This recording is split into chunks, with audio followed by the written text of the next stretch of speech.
All right, we're back. We're talking sports on a Thursday. Give me a call on the ADS Automotive Diagnostic Services call-in line at 973-267-9687. That's 973-267-WNTR, ADSautomotive.com. Don't make yourself crazy, MK, because I know I went to an earlier break and you probably haven't even called him yet. So when you get a chance, you give him a call, and I'll keep it going here. And when you get Steve on the phone, we will go from there. So anyway, I hope your week's been great. We're going to take a look at the Boston Celtics and the Cleveland Cavaliers and the Golden State Warriors and the Houston Rockets. And, you know, in the beginning of the year, if you were a basketball fan, right, and you were an Eastern Conference fan, you looked at what was going on going into the season, and you knew that it ended up being, and we all thought that it would be the Boston Celtics and the Cleveland Cavaliers. Through the season, your opinion may have changed. Some things happened and what have you. Ended up being exactly who the experts and most people thought would be in the conference finals. And the same thing goes for the Western Conference with Houston playing Golden State. That's what it looked like going into the season, and that's how it ended up. And you got to feel good for Paul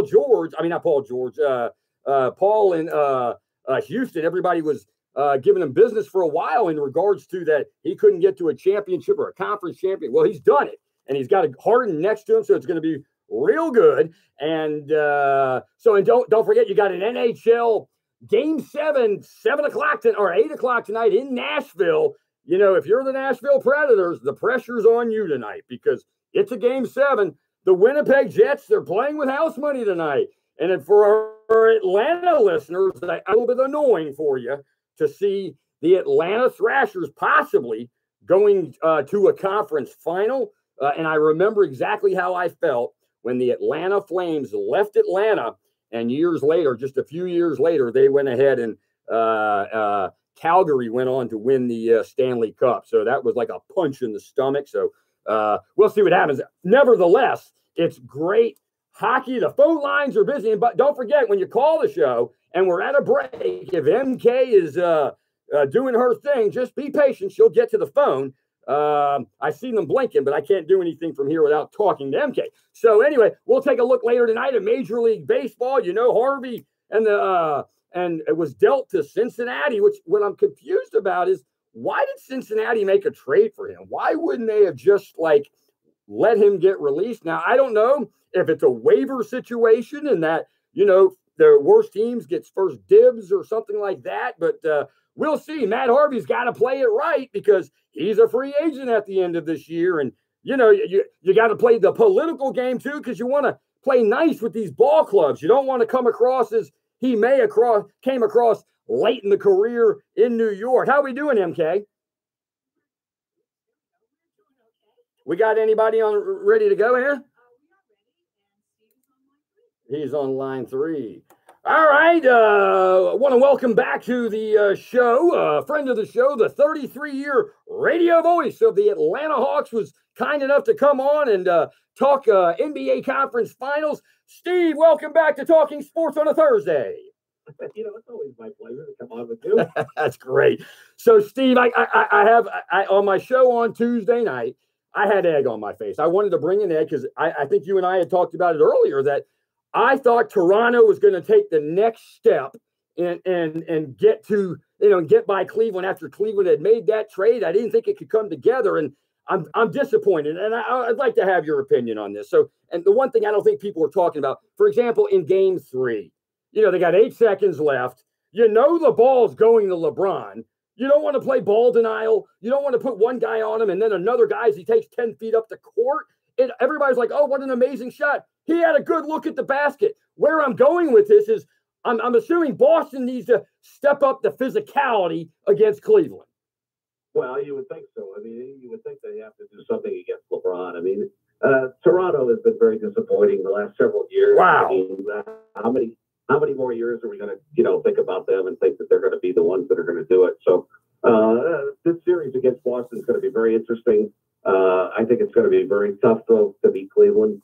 As long as you've got the veteran guys that Cleveland has, starting with LeBron, as long as he's walking, breathing, whatever, it's going to be very tough to beat them. But they've got veteran guys. I have a new respect for Kevin Love this year. Yeah. Our old buddy Kyle Korver. He's having a fabulous year. Yeah. You've got guys on that team, Jose Calderon, who was here with the Hawks last year. I mean, these are guys, whether Jose Calderon plays or not, I mean, these are guys they have on that team, J.R. Smith. They've all been there. They've done that. A lot of young guys that have never done it.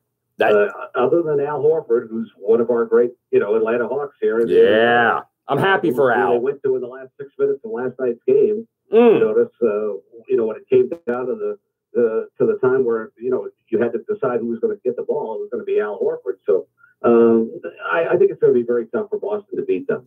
How about Philadelphia last night? Yeah, they lost the series, and I felt that their youth would come out in this series, but didn't you love the way they just kept scratching and crawling and to keep themselves in the game? I tell you, you're a Philly fan for the next 3 years. It looks real good.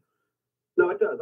I like them a lot, and they talk about Simmons, and I think he's going to get a lot better, and I do think he'll go into the gym and he'll figure out a way to come up with a jump shot and all the rest of the things that people have talked about. But Embiid is the guy to me that's going to be the best player on that team for many years to come. Once he matures a little bit, he's got Dikembe Mutombo who's taken him under his wing. I think Dikembe is going to work with him a lot. Nice. Not only as far as his basketball, but as far as his growth as a person and everything else. I think Embiid is going to be the guy that's going to be a real beast, and it's going to be very interesting in that Eastern Conference over the next several years. And the Atlanta Hawks here, where I am, we've got 3 first-round draft picks. We've got 1 second-round pick, so we've got basically 4 first-round draft picks if you look at it that way coming up, and some fine young players, including Jason Collins, who was picked last year. So I think the Eastern Conference is on the way up right now. Well, here's the thing I'm thinking, and again, I guess maybe I'm anti-Cleveland or LeBron or whatever. So I'm thinking, you know what? Boston, obviously, we kind of forgot about Boston. Kyrie went out. Everybody just kind of, knew they'd be there, but you didn't think that they'd give you what they're giving now. They're getting spectacular guard play right now. If they could somewhat, I'm not going to use the word control LeBron because that's not going to happen. Thing that if they could bring up the physicality, could they have a shot in this series if they can they got to get 1 or 2 in, they got to obviously win at home, but they're going to have to get one in Cleveland, obviously. I don't see how it's going to happen, really. And I like Rozier. I like the way he's played. The people have talked about, are they better without Irving? I don't know. Irving's always hurt, so he's one of those guys that you don't know.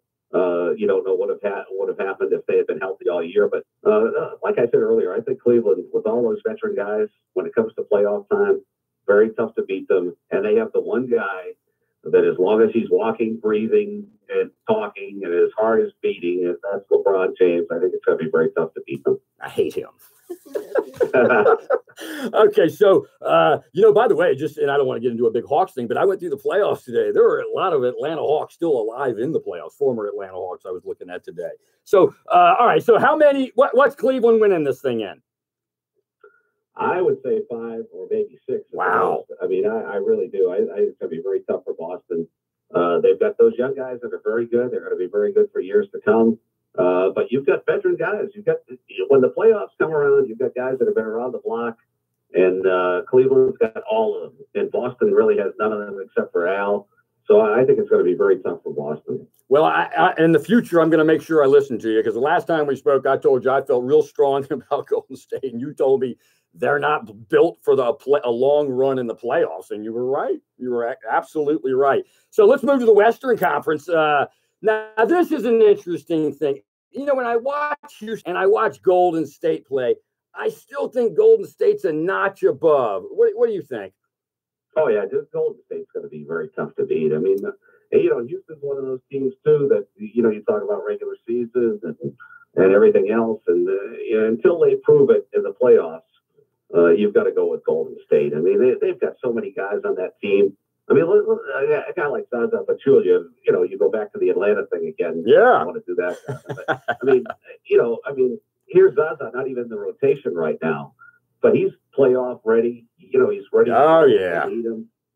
They've got so many guys on that team. Iguodala, who becomes a coach on the floor. Yeah.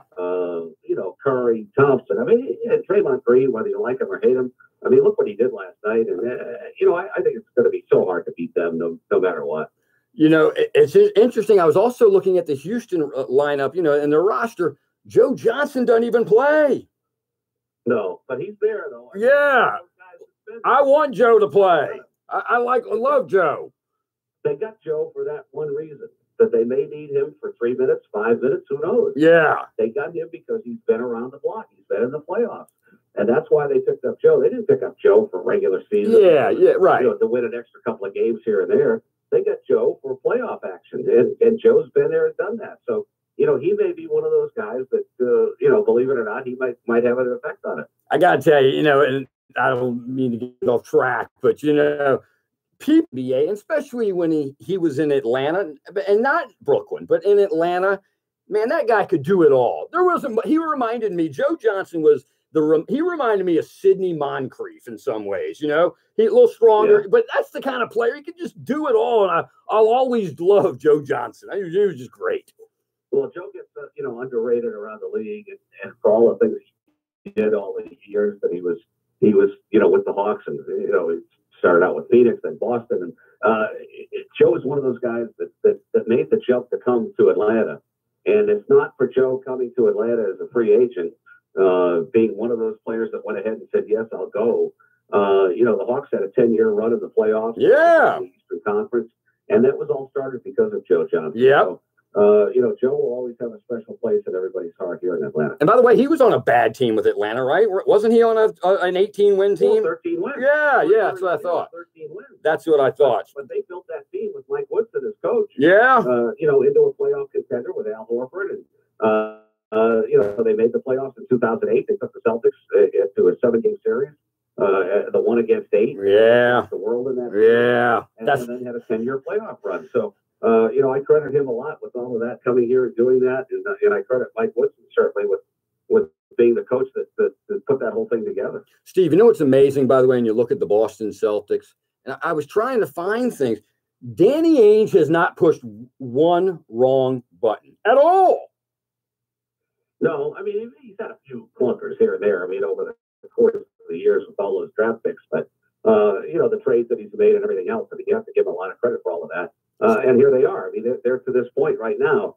But are they, even with, Hayward and Irving, are they a team that's going to move forward? You don't know. Have they been built for regular season and not playoffs? We don't know that yet. Well, let's just hope, by the way, LeBron, go to the Lakers, leave Cleveland, go to the Western Conference and let them deal with you over there. Because it's not fun having him over there. When you almost, it's gotten to a point where it doesn't, you can have this, 60-win team. And I won't use Toronto as the example, but it's like everybody said, well, LeBron's there, you're not winning. It's crazy. No, it's true. I mean, that's a lot of credit to LeBron, but I think, Toronto, I mean, I'm sorry, but Toronto's been a little bit soft over the last years. And terribly soft.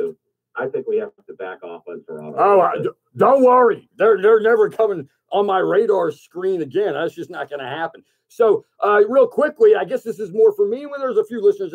Give me a little information about who the Hawks are talking to in regards to a head coach. Well, there's several, it's down to 3 or 4 names right now, apparently, from from what we've read and heard. And, the good thing about my job is they don't tell me. Yeah. They tell me after we hire somebody. Yeah. There are a lot of good young coaches out there that they're talking to right now. I think they want somebody that's going to be able to develop young players. Yeah. Grow with young players, a young coach. And I think that's who we're going to bring in. And I think that this team is going to be very much on the upswing in the next couple of years. And it's really not going to be a Philadelphia situation. Our ownership is very good.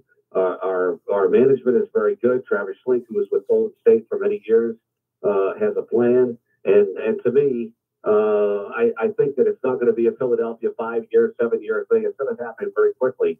And it could happen within 2 or 3 years here in Atlanta. That would just be, for me, certainly, because you don't know the abuse that I take around here. So anyway, all right, Steve, tell me, Golden State and Houston, how many? 5 or 6. I think it's only going to be 5 or 6. I think Golden State's just too good. All right, so we'll take a look at that now. Just in case, by the way, assuming that, and assuming you may be on vacation or whatever, we can't get you back for a finals, who wins the NBA championship? I would say Golden State again. It's going to be very hard to beat them. I mean, even though LeBron, as long as LeBron's there, they've got a chance. To me, it's going to be Golden State in Cleveland again. And I just think Golden State's got too much for them. But, who knows? Skip Carey, the late great Skip Carey, through the Braves games for many years on CBS and around the country, always said, that, sir, is why they play the game. That's so true. He used to say that. I'm laughing because I get a tear in my eye, actually. Then you start bringing up Pete Van Weeren and stuff, and then I lose it. So anyway, all right, Steve, so thank you so much for coming on. You got the knowledge. If we don't have the knowledge, you got the knowledge. So that's why I wanted to bring credibility to these predictions. So have a great rest of the summer. Good luck to the Atlanta Hawks, and we'll talk to you when the NBA season starts next season. All right, my brother. Thank you. All right, guys. All the best. All right, that was Steve Holman, the play-by-play man of the Atlanta Hawks, the 33-year radio voice of the Atlanta Hawks. You heard his predictions: Cleveland in 5 and Golden State in 5. Wow, I'm just hoping they go longer, because then basketball will end much earlier than that. I mean, I don't want it to end early. I want it to keep going. So anyway, give us a call on the ADS Automotive Diagnostic Services call-in line at 973-267-9687. That's 973-267-WMTR ADSautomotive.com. All right, when we come back, we got a lot to go over. Major League Baseball. I'll give you some rankings from New Jersey High School. We'll look at everything, and don't forget, I'm going to fill you in on the pooper. You're listening to Talking Sports on a Thursday with me, John Friedman. Give me a call at 973-267-WMTR. We'll be right back.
Did I go early?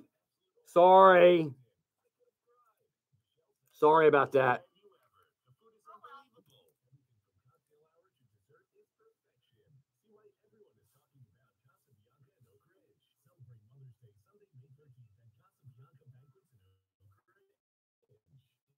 Who's on hold? Joe from Patterson? Okay, I'll go through the beginning. I'll go right to him.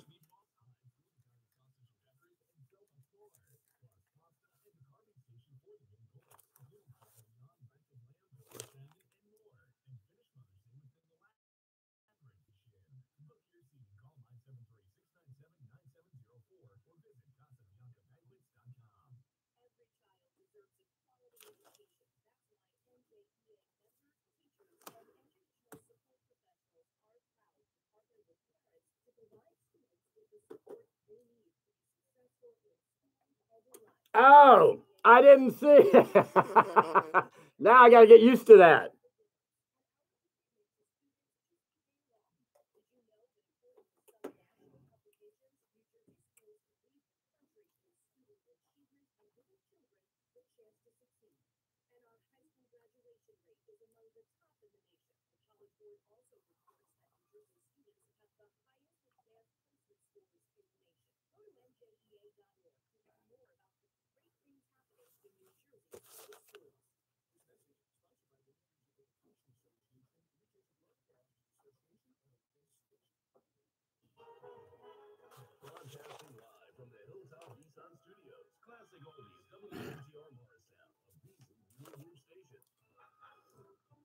All right, we're back. We're talking sports on a Thursday. Give me a call on the ADS Automotive Diagnostics Services call-in line at 973-267-9687. That's 973-267-WMTR, ADSautomotive.com. So let me get you updated on some current scores going on. I told you Nashville and Winnipeg tonight in Nashville, beginning at 8 o'clock. I'll keep you updated throughout the next half hour. In baseball right now, the Yankees are down to Boston in Yankee Stadium. They're in the top of the third. Yankees looking to take the broom out there. Midway through the third, in Toronto, Seattle has a 6-2 lead over the Blue Jays.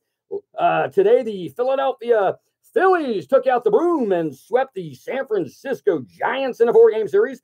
Later tonight, Milwaukee's at Colorado. Washington is at Arizona. And the awful Cincinnati Reds visit the Los Angeles Dodgers. All right, so we're going to go to the phone lines. And Joe from Patterson, you're on Talking Sports on a Thursday. Hey, great show. All right, thank you. Thank you. You know, always love basketball, but you know, I read in the paper today, I couldn't believe it. Girls basketball, college basketball. Mm-hmm. You know, the big thing now is all these college students are playing 5 years with this graduate. You know, assistants, as a grad student, they can play one more year after they graduate. So that's great. This female basketball player graduates from University of Rhode Island. Yeah, that's where my daughter went to school. That's where the Rhody Rams. Yeah, I know. I'm so upset that what's thing up for you. Yeah. Well, you know, it's one of those stepping stone jobs. That's what it is, unfortunately. He built Rhode Island to a powerhouse. He had a great recruiting class for next year. Yeah. I'm sorry, I interrupted you. That's okay. No. So anyhow, this graduate student signs with Seton Hall 2 weeks ago, and now yesterday she changed her mind and signed with Rutgers. Hey, you talk about a jab in the stomach. Yeah, so that's gonna be some rivalry game coming up. Yeah, that's funny. I wouldn't be surprised they end it, but I guess there's no commitment on paper. Hey, do you know? I guess the NBA draft's coming up for basketball. Yeah. Like I think it's on the 15th or so, but soon, very soon. Yeah, where's that being held this year? Do you know? I want to say I want to maybe it was Dallas, but I don't know. I'm not sure exactly what the answer is. Maybe New York. I don't know. Yeah, last time I went to it, it was in New York, and Kelly Tripucka was getting drafted by Detroit. Wow, that's like 81. Yeah, a long time ago. Yeah, sure, I remember it like that. And he was a good pro for about 4 years. And I'm trying to think. He's from New Jersey, right? Local kid. Yeah. Where it was Bloomfield, right? He went to Bloomfield High School. That's right. So. And then he went to Notre Dame University. When he was. Yeah. He got Tigger going, the whole Notre Dame program going. Now, I got a question for you, and I have a friend and he may be listening. Guy who lives in my town. He's a big Connecticut women's, not men's, women. He follows those women. He loves women's college basketball. And him and I have the argument, and I'm going to ask you the same question. Yeah. If Pat Summitt never got sick, right? Yeah. Would Gino had gone on the run he went on? Yeah, she was amazing. Yeah. I mean, Pat Summitt, and listen, I grew up with that in the Southeastern Conference, and Gino was making his move. He was making his move. But when you talk about intensity and a dominant program for so long, so I always ask people, with Pat's ability to recruit, would he have been in the position he had been in over these last, and I'm not talking about when she passed away. She got sick and she hadn't coached for a while. So that's just an interesting debate, but I got to believe they both have a lot of respect for each other. Yeah, I remember women's basketball was Old Dominion, That's right. I remember, for a little while, UConn was taking a peek at, the women's coach becoming a men's coach, but he said he had no desire to switch over, Well, you have that. And I may talk about it a little later on the show. Becky Hammond interviewed for the Milwaukee Bucks job this week, and she's not going to get it, but that's part of the stepping stone that maybe one day she may be an NBA coach. She was a great player, real good player in the WNBA, and she's like the third assistant with Pop in San Antonio. Yeah, amazing. So, you never know. All these trainers now are females, the assistant coaches. Mm-hmm. By the way, with the Bucks, they make not such a bad career. No, I know, yeah. But I can't wait for college basketball to start up again. And it looks like Villanova is reloading. Oh, yeah. How he does it. Well, because if you win national championships, people want to come play for you. That's what happens. That's why Kentucky for all those years, they were winning championships. Yeah, how he recruits, Kentucky and UCLA. Yeah, it's amazing. So I salute him. Well, we want, even as a Seton Hall fan, you want Rutgers, by the way, the men's, you want that program to improve because all it's going to do is bring juice to the area. And we need it. We need it. Exactly.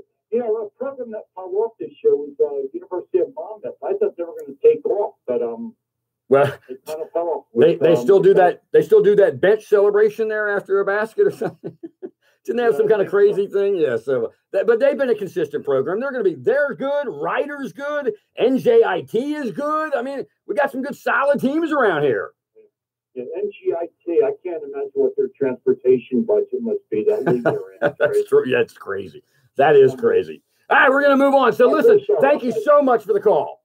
Bye-bye. You got it. All right, give us a call at the ADS Automotive Diagnostic Services calling line at 973-267-9687. That's 973-267-WMTR, ADSautomotive.com. So I don't know if everybody noticed, and by now you've known, but I don't know if it got the publicity it deserved. And a lot of times on a Friday night, whether it's a news story or it's a sports story, people out and about, you're not in the same mode you are when you're in the weekday. And Albert Pujols is what I'm referring to in 3,000 hit, and he's joined that club. And Albert Pujols was such an amazing player. I haven't gotten to see him play as much lately because he went to the American League. I'm a National League guy, so I don't watch a lot of American League baseball. But the guy, what unbelievable. Matter of fact, that home run against Houston, and I believe it was the NLCS, it's still going, and that's like 10 years ago. He was a great ball player. I mean, and the beauty of it for him is that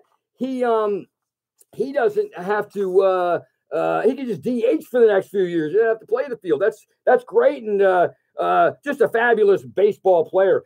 And then I took a look to see when will the next guy hit 3,000 hits, and we got a while to go here. I'm going to give you a little information here.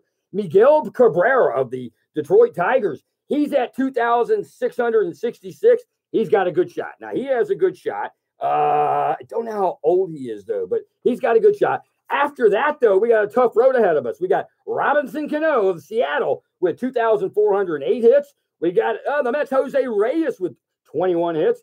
The Atlanta Braves right fielder Nick Markakis has 2,092. I mean, we're talking 2,092. We got a long way to go to get to 3,000.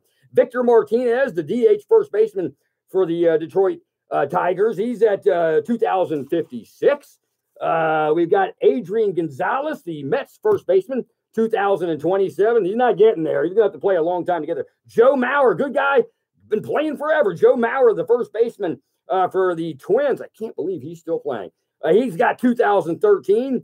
Now, this is pretty amazing. The guy's only been in the major league, 5 years? Jose Altuve, the second baseman for the Houston Astros, got 1,293 hits. That's pretty early to have that. And this is what I was surprised about, by the way. Trout's been in the league now for 5-6 years. I thought he had a little bit more. He's got 1,073, so he's got a long way to go to get there. I mean, he could do it, but he's going to have to play some years to get there. Other baseball news, I don't know if you saw this, and I'm not trying to be funny. It's kind of funny, but I guess you have to be a man to appreciate it, or how this hurt, you have to be a man. Cardinals catcher Yadier Molina, he's out for 4 to 6 weeks with groin surgery. He got hit with a ball while catching in that area. Can you imagine how that felt, MK? The cuff didn't work. That's what I said. Ow. Oh, that poor guy. So he's out 4 to 6 weeks. So, gosh, he's such a good player, that guy. He can do it all. Another feel-good baseball story, by the way. I'm not sure if you're familiar with this. So a few years ago, last year, the current outfielder, Stephen Piscotty, played for the St. Louis Cardinals, and his mom lived in Oakland, and she had ALS, and the Cardinals last year dealt him to Oakland, not because they needed to fill a void and Oakland needed a certain kind of player. They did it because the guy needed to be by his mom. So St. Louis and Oakland, kudos to them. I mean, really, this is real. Made a trade so the kid could take care of his mom while in Oakland and be there. Well, the story ends as she passed away over the weekend. And if you get a chance, look up the highlight on MLB. He comes up to bat on, it was either Sunday or Monday. Obviously, he gets the standing O in Oakland. That's a good story. Money you can forget about. Nonsense, cost of tickets. This is real, and that's a great story. It's great to see Major League Baseball teams coordinate something that doesn't have to do with wins, so to speak. That's something that's impressive. All right, let's take a look at the leaders in Major League Baseball. We've got we'll take a look at the American League. That Mookie Betts of the Boston Red Sox leads the league with 360 average. That's unbelievable. He also leads the league with 13 home runs. Jed Lowry of the Athletics has 31 RBIs. Mookie Betts leads the American League in runs scored. Look at this. He's got average. He's got home runs. He's got runs scored. Right now, we're talking MVP right there. It's early, but MVP. Now, this is interesting. I was shocked to see this. In the National League, Matt Kemp leads the way in average at 353. I don't know where that came from. Bryce Harper leads the league with 12 home runs. Javier Baez of the Cubs leads the league with 32 RBIs. Ozzie Albies of the Atlanta Braves, their little superstar second baseman, he leads the league with 33 runs.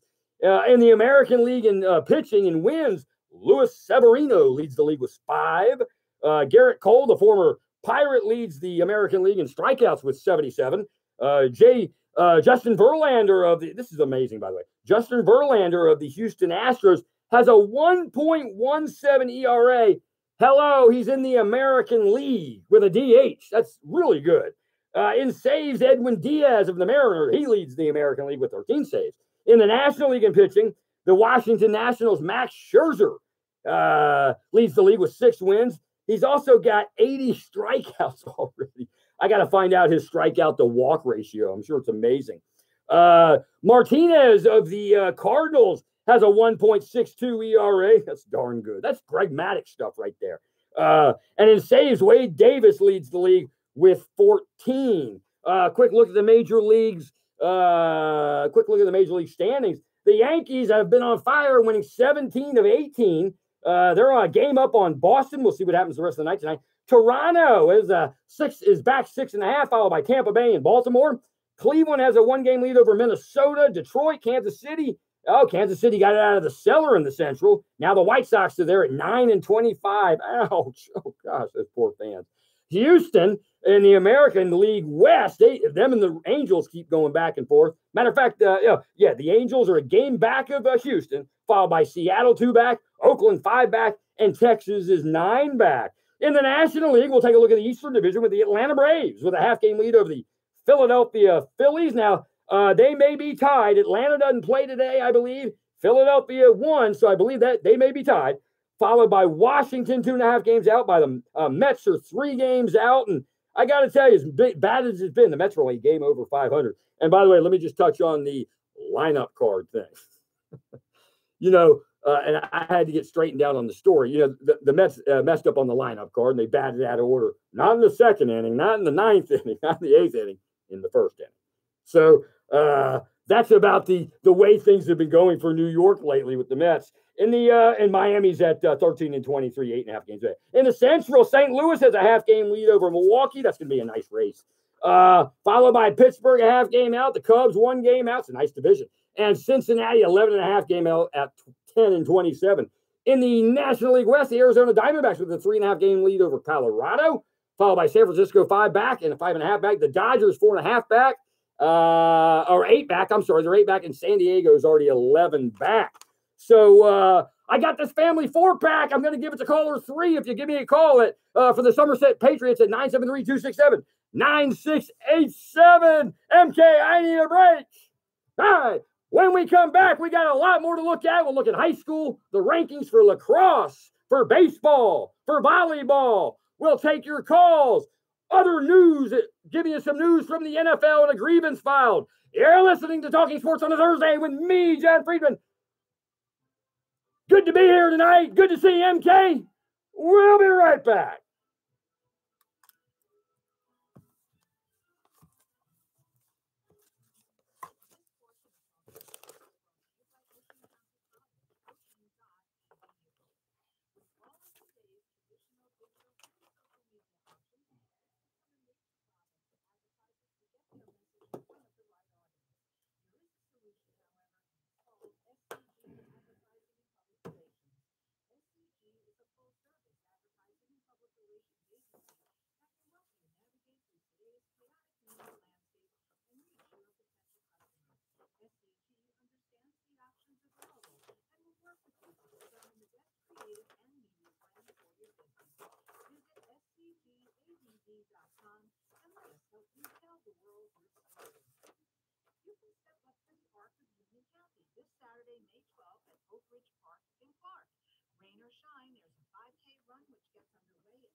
Thank you, MK. We're back. We're talking sports on a Thursday. Give me a call on the ADS Automotive Diagnostic Services call-in line at 973-267-9687.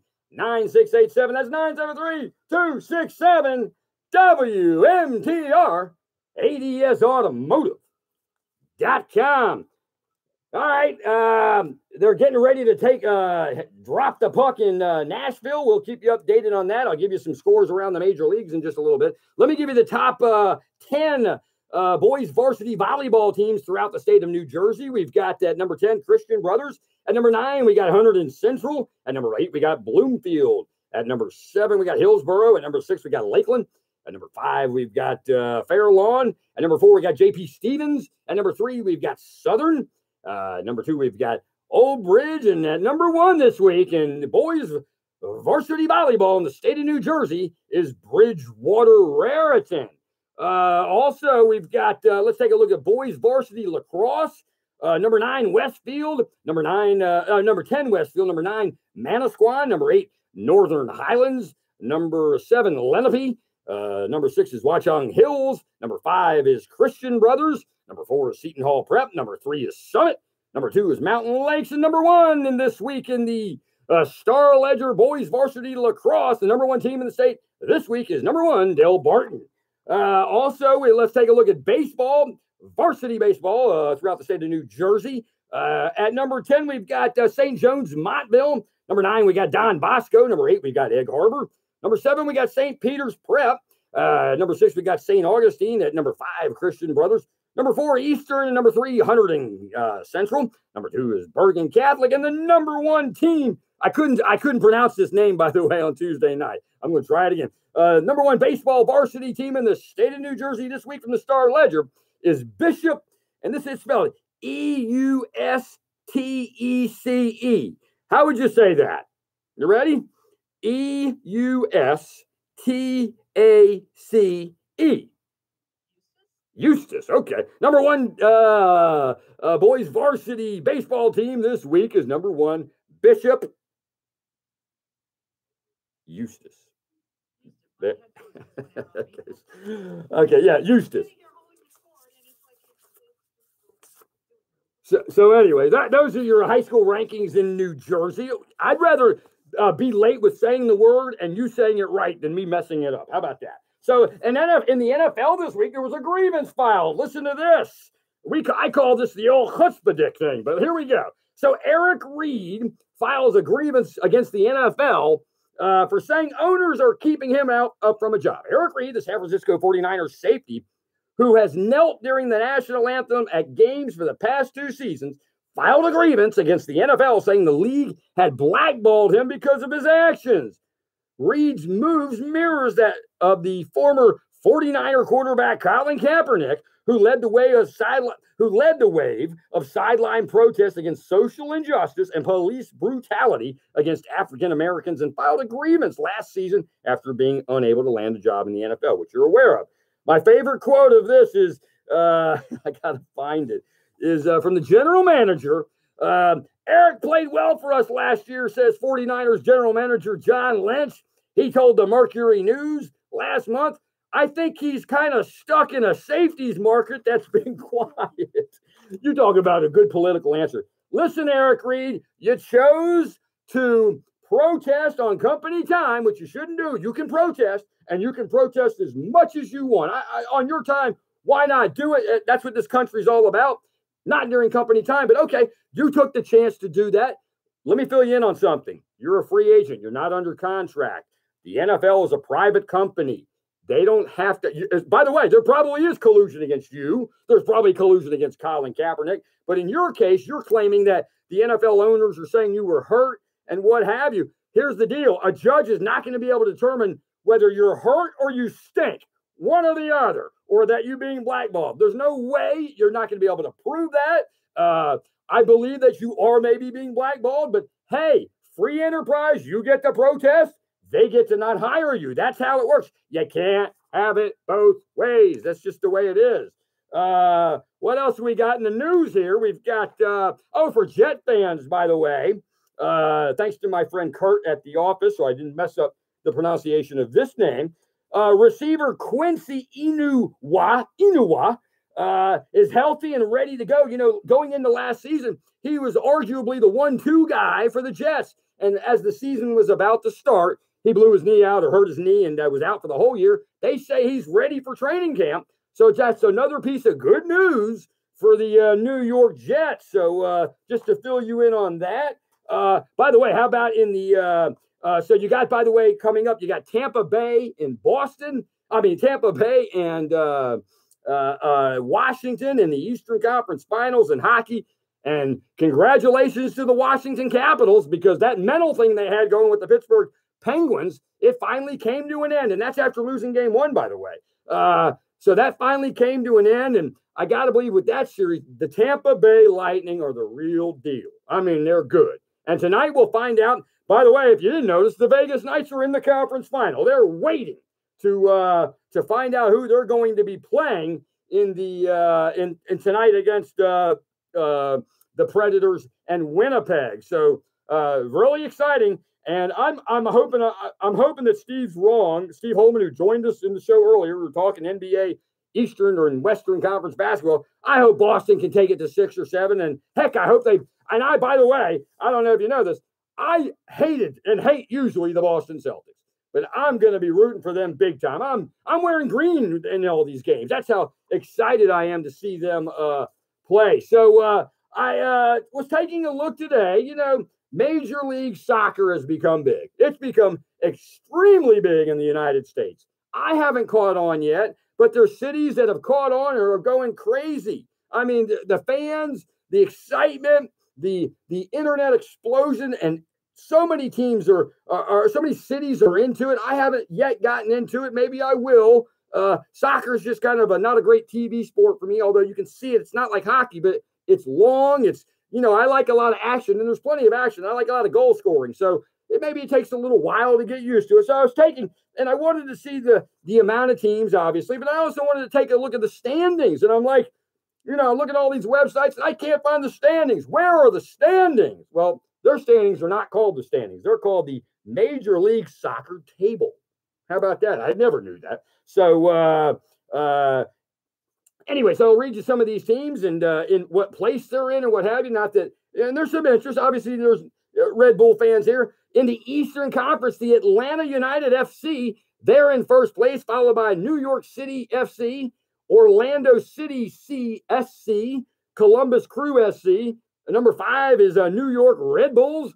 Number 6 is the New England Revolution, who's owned by Robert Kraft, I believe. The Chicago Fires in the 7th spot, followed by the Montreal Impact, the Philadelphia Union, the Toronto FC, and DC United. So how about that? A lot of teams. We got 12. We got 11. Man, we got a lot of teams. There's there's 20 some odd teams in this league. In the Western, they've got Sporting Kansas City, Los Angeles FC, Vancouver Whitecaps. I like that name. The FC Dallas. In the 5th spot, we got Minnesota United. We've got the Houston Dynamo. We've got the Portland Timbers. The LA Galaxy is at 8. The Real Salt Lake is at 9. In the 10th spot is the Colorado Rapids. That's a great name. You got the Seattle Sounders at that's a good name too. At FC, they're in the 11th spot, and the San Jose Earthquakes, another good name, is in the 12th spot. Also, I don't know if you saw, if you Rutgers fans are starting to get excited because you got football. We're not too far away. Before you know it, it's July, then it's August, and then we're getting right into college football. So the equivalent of the basketball RPI is the football FPI. And after all the spring practices with all Division I teams, they come out with the rankings. Well, out of 130 teams, Rutgers came in at 68. Not too bad, I'm telling you, they joined the Big Ten. There are steps along the ways. They'll start getting that Big Ten money soon. They're going to build the program. The goal is what if you couldn't keep 2 quality athletes in your state to play, and you can get those athletes then after you start building the facility, building the program, then you've accomplished a lot. And originally, by the way, I felt they shouldn't go to the Big Ten, but I'm wrong. I'm absolutely wrong. They're going to build a program. I've always said no excuse for basketball for them, but now that they're in the Big Ten, and I even told my wife, we're supposed to go visit our daughter in Michigan this year. We haven't been there yet, and I don't want to go family weekend or the weekend they chose. I want to go when the Rutgers Scarlet Knights are in the big house. So if they hear me, I'm just reiterating that.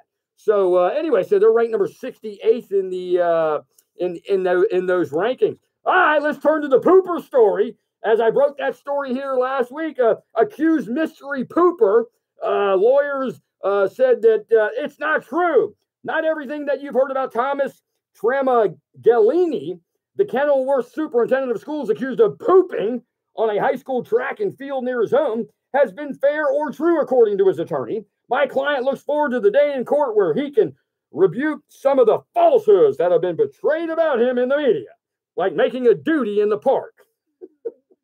Says, as he says. So anyway, so he's scheduled to be in municipal court on May 30th. How many cameras are going to be in that little tiny municipal court with the news media? That's kind of funny. Right now he's on suspended leave, paid suspended leave at $147,504. I don't think I would poop publicly if there was a chance I was going to lose that kind of money. I just, I can't believe that. And also, how about ESPN?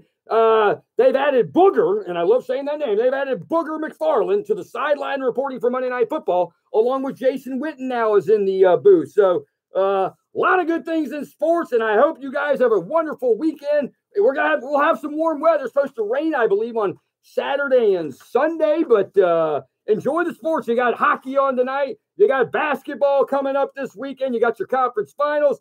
Rooting for the Boston Celtics. And we'll see exactly how Houston can handle the Golden State Warriors. That's going to be 2 doozies of conference finals, and we'll see what happens. I just want to see LeBron go down. Nothing personal. I just want to see him. I'm looking for something new is what I'm looking for. So we need some life in the Eastern Conference. I'm tired of the Cleveland Cavaliers, and frankly, I'm sure you are too. So anyway, all right, looks like we're coming to the end of the show this week. We'll see you Tuesday for our sister station, WCTC. Up next on WNTR is the All Night Jersey Diner. As always, I hope your team wins. I want to thank MK behind the glass and making it happen. I want to thank our sponsors. I want to thank our callers. And I especially want to thank you, the listeners. You've been listening to Talking Sports on a Thursday. I'm John Friedman. Have a great weekend, everybody.